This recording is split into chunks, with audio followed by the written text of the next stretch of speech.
دیکھیے نبی صلی اللہ علیہ وسلم نے فرمایا، بخاری مسلم کی حدیث ہے، تقاتلون الیہود حتی یختبی احدکم وراء الحجر فیقول الحجر یا مسلم ھذا یہودی فاقتلہ، ھذا یہودی ورائی فاقتلہ۔ نبی صلی اللہ علیہ وسلم نے فرمایا تمہاری یہود سے لڑائی ہوگی، جہاد ہوگا، یہاں تک کہ کوئی یہودی اگر پتھر کے پیچھے چھپے گا تو پتھر کہے گا کہ اے مسلمان یہ یہودی ہے، اس کو قتل کر دے، یہ میرے پیچھے چھپا ہوا ہے۔ ہر درخت بھی گواہی دے گا، ہر پتھر بھی گواہی دے گا، الا الغرقد، سوائے غرقد درخت کے۔ یہودیوں کا کوئی مقدس درخت ہے جو اسرائیل میں بہت زیادہ لگاتے بھی ہیں یہ لوگ۔ نبی صلی اللہ علیہ وسلم نے جب یہ بات ارشاد فرمائی تو اس وقت مسلمانوں کی یہودیوں سے ایسی کسی لڑائی کا تصور بھی نہیں تھا، ایک پیش گوئی تھی جو کسی کے خواب و خیال میں بھی نہیں تھا کہ صدیوں بعد جا کے ایسا ہو سکتا ہے۔ اس سے بھی پتہ چلتا ہے کہ ہمارے نبی صلی اللہ علیہ وسلم کی جو پیش گوئیاں ہیں وہ اگر وہ پوری نہیں ہوئیں تو آپ ٹائم کا انتظار کریں، ایک وقت پوری ہو جائیں گی۔ 1300 سال تک مسلمانوں کو اس حدیث کا مطلب سمجھ میں نہیں آیا۔ عملی دنیا میں ایمان تو تھا سب کا کہ اللہ کے نبی نے جو فرمایا برحق ہے، کیونکہ یہودیوں سے میں نے بتایا نا لڑائی ہوئی نہیں ہے۔ جب مدینہ سے اور جزیرہ عرب سے ان کو نکالا گیا، یہ دنیا کے مختلف ملکوں میں جا کے آباد ہو گئے ہیں۔ اس کے بعد یہ ہمیشہ یا تو عیسائیوں کے زیر سایہ رہے ہیں یا مسلمانوں کے زیر سایہ رہے۔ ان کی لڑائی اگر ہوئی عیسائیوں سے ہوئی ہے، مسلمانوں سے ان کا کبھی ٹاکرا نہیں ہوا۔ لیکن پیغمبر صلی اللہ علیہ وسلم نے کیا فرمایا صحابہ سے؟ تقاتلون، تم لڑو گے، تم سے مراد یہ امت لڑے گی، ایک وقت آنے والا ہے اور ایسی لڑائی ہوگی، ایسی لڑائی ہوگی کہ حتی یختبی احدکم وراء الحجر، کہ پتھر اور درخت بھی یہودی کا ساتھ دینا چھوڑ دیں گے۔ آج دنیا جن حالات کی طرف جا رہی ہے نا، یہ ایسا لگتا ہے کہ اس حدیث کے پورا ہونے کا ٹائم آ گیا ہے۔ ہم جب قرآن مجید پڑھتے تھے، اب بھی پڑھتے ہیں، لیکن جب طالب علمی کے دور میں جب سمجھ کے پڑھنا سیکھا ہم نے، تو ہم جگہ جگہ قرآن میں دیکھتے تھے ضربت علیہم الذلہ، اللہ نے ان پر ذلت کو مسلط کر دیا ہے۔ میں بار بار کہوں، یہودیوں سے ہماری مراد علی الاطلاق سارے یہودی نہیں ہیں، کیونکہ میرے بیان کو لوگ شارٹ کلپ بنا کے غلط چلاتے ہیں۔ ابھی میرا ایک بیان کسی نے چلایا، میں بیان میں کہہ رہا ہوں کہ عورت اور مردوں کی نماز میں جو فرق ہے کسی حدیث سے اگر ثابت نہیں ہے تو یہ بھی تو حدیث سے ثابت نہیں ہے کہ عورتیں صفا مروہ میں چلیں گی، دوڑیں گی نہیں۔ یہ بھی تو حدیث سے ثابت نہیں ہے کہ عورتیں آہستہ لبیک کہیں گی۔ آگے میں نے پوری ڈیٹیل میں بات کی ہے۔ کسی نے میرا اتنا سا کلپ چلا دیا اور جواب میں کسی دوسرے کا کلپ چلا دیا کہ دیکھو فلاں فلاں حدیث تو ہے، فلاں حدیث تو ہے جس میں آتا ہے عورتیں صفا مروہ پہ چلیں گی، حالانکہ میں ان حدیثوں کا جواب اس کلپ میں دے چکا ہوں۔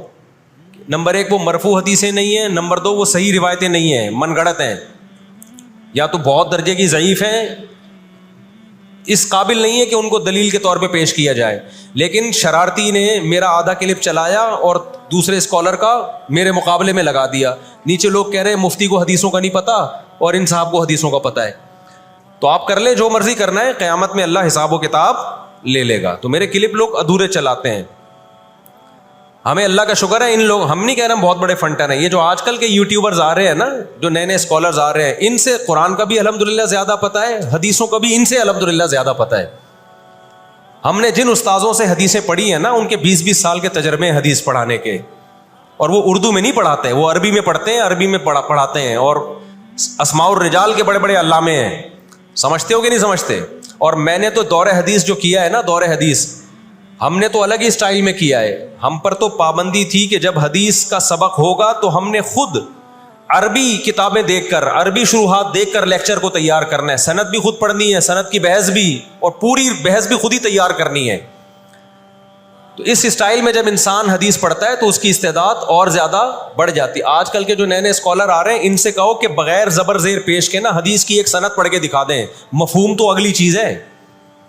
تبھی ہم کہتے ہیں سامنے بیٹھ کے جو مسائل حل ہوتے ہیں نا، وہ یوٹیوب پہ کلپ بازیوں سے نہیں ہوتے، لیکن سامنے بیٹھتے نہیں ہیں لوگ۔ میرے 3 دنیا میں مناظرے ہوئے ہیں، 3، اور تینوں میں الحمدللہ اللہ نے مجھے فتح دی ہے۔ ابھی چونکہ موضوع اسرائیل کا چل رہا ہے، یہ مناظروں کی بحث کرنا مناسب نہیں ہے، وہ میں پھر کسی اور وقت بتاؤں گا۔ لیکن مناظرے کچھ اصول اور ضابطے کے تحت ہوتے ہیں تو ہوگا.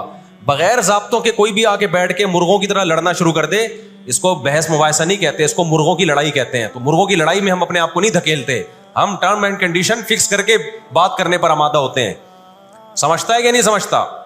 تو 3 ہوئے میرے, پھر کبھی بتاؤں گا انشاءاللہ. ابھی تو یہ اسرائیل کا ٹاپک زیادہ اہم ہے ان جھگڑوں سے جو آج کل کے اسکالرس کے چل رہے ہیں. تو بار بار میں کہتا ہوں, میرا کلپ ادھورا چلاتے ہیں نا تو کوئی یہودیوں کے خلاف نہ چلائے. سارے یہودی ایک جیسے نہیں ہیں, ہم اسرائیل کے اگینسٹ ہیں. تو ہماری جو لڑائی ہوگی اسرائیل سے ہوگی. حدیث میں جس یہودی سے لڑائی کا ذکر ہے اس سے مراد بھی کون سے یہودی ہیں؟ یہ فتنہ پرست اور شر پسند یہودی ہیں جو اسرائیل پہ غاصبانہ قبضہ, فلسطین پہ جنہوں نے غاصبانہ قبضہ کیا ہوا ہے. سمجھتے ہو کہ نہیں سمجھتے؟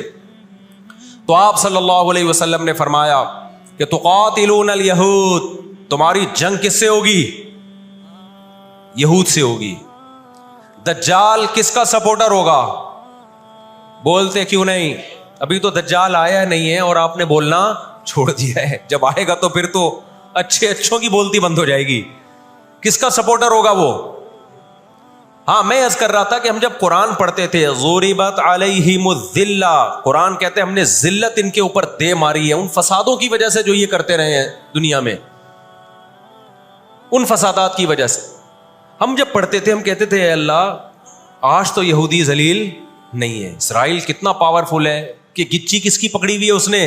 امریکہ کی. ہندوستان کو گچی سے پکڑا ہوا ہے. تو آج تو بڑی عزت ہے. میں نے اپنے استاد سے یہ سوال پوچھا, انہوں نے بڑا معقول جواب دیا اور یہ تفسیر کی کتابوں میں بھی لکھا ہے.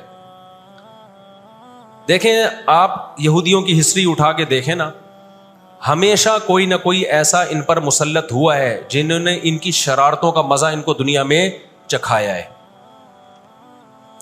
قرآن سے بھی یہ بات ثابت ہے کہ ان کو ان کی شرارتوں کا مزہ, عذاب جو ہے وہ دنیا میں ملتا رہے گا. میں بار بار کہتا ہوں ہٹلر نے بھی ان کو عذاب دیا ہے. ہٹلر سے پہلے بھی اسلامی نہیں بلکہ دنیا کی تاریخ میں بہت سے ہٹلر گزر چکے ہیں جنہوں نے ان کی شرارتوں کے ان کو دنیا میں سزا دی ہے. ہم پھر بھی بتائیں ہم ہٹلر کے حامی نہیں ہیں جو ظلم اس نے کیا, لیکن وہ بھی ان کی شرارتوں سے بیزار تھا.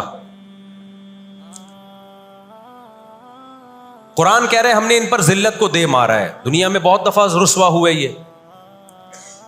اب کیا ہے؟ یہ آخری ذلت ہے یہودیوں کی جو اب کس کے ہاتھوں ہونے والی ہے؟ فلسطینیوں کے ہاتھوں. آپ کو معلوم ہونا چاہیے جب دنیا میں کسی کو بہت زیادہ ذلیل کیا جاتا ہے نا تو پہلے اس کو عزت دی جاتی ہے. کسی کے گلے میں آپ جوتوں کا ہار پہنا دو, یہ بھی ایک ذلت ہے. اور ایک طریقہ یہ 3 پیس سوٹ ٹائی میں آپ اس کو صدارت کی کرسی پہ بٹھائیں اور پھر آپ اس کو جوتوں کا ہار پہنا دیں. بتاؤ کون سی بڑی ذلت ہے؟ یہ دوسری ذلت پہلی ذلت سے بڑی ہے. پوری دنیا میں مار کھانے کے بعد نا اپنی شرارتوں کی وجہ سے آج اللہ نے ان کو ایک تھوڑی سی حکومت دی ہے. ایک چھوٹا سا کنٹری, آپ اگر اسرائیل کو نقشے میں دیکھیں گے تو کراچی بھی بڑا ہے اسرائیل سے. اتنا چھوٹا ملک, اتنا چھوٹا ملک, اور تعداد بھی بہت تھوڑی. اللہ نے انہیں کچھ وقت پنپنے دیا ہے. اللہ نے کہا ٹھیک ہے تم دنیا تمہاری آخری شرارت دیکھ لے, اس کے بعد جو میری طرف سے تم پہ مار پڑنے والی ہے اس کے بعد قیامت تک تم دوبارہ اٹھنے کے قابل نہیں رہو. یہ آخری ذلت کا انتظام ہو رہا ہے یہود کا. اور جو فائنل میچ ہوتا ہے نا وہ شاندار ہی ہوتا ہے. کیا خیال ہے؟ سیمی فائنل میں اتنا لوگ دلچسپی سے نہیں دیکھتے, کوارٹر فائنل میں اتنا دلچسپی سے بولو نہیں دیکھتے جو فائنل میچ دیکھتے ہیں. اللہ نے ان کا ظلم پوری دنیا کے سامنے آج جو غزہ پہ جو کچھ ہو رہا ہے پوری دنیا کے سامنے اللہ نے دکھا دیا. ایک منٹ رکھیں اس کو, پوری دنیا کو دکھایا نا اللہ نے کیا کر رہے ہیں. یہ کس طرح سے اسرائیل میں لوگوں کو لا کے آباد کیا فلسطین میں, پھر فلسطینیوں پہ اقوام متحدہ کی 60 سے زیادہ قراردادیں ہیں جس کی اسرائیل دھجیاں اڑا چکا ہے. 60 سے زیادہ قراردادیں, 60 سے زیادہ, جس کو اسرائیل نے ماننے سے انکار کیا ہے. یونائٹڈ نیشن کی بات کر رہا ہوں میں. تو اللہ تعالیٰ ان کو تھوڑا سا پنپنے دے رہے ہیں کہ ٹھیک ہے اس دفعہ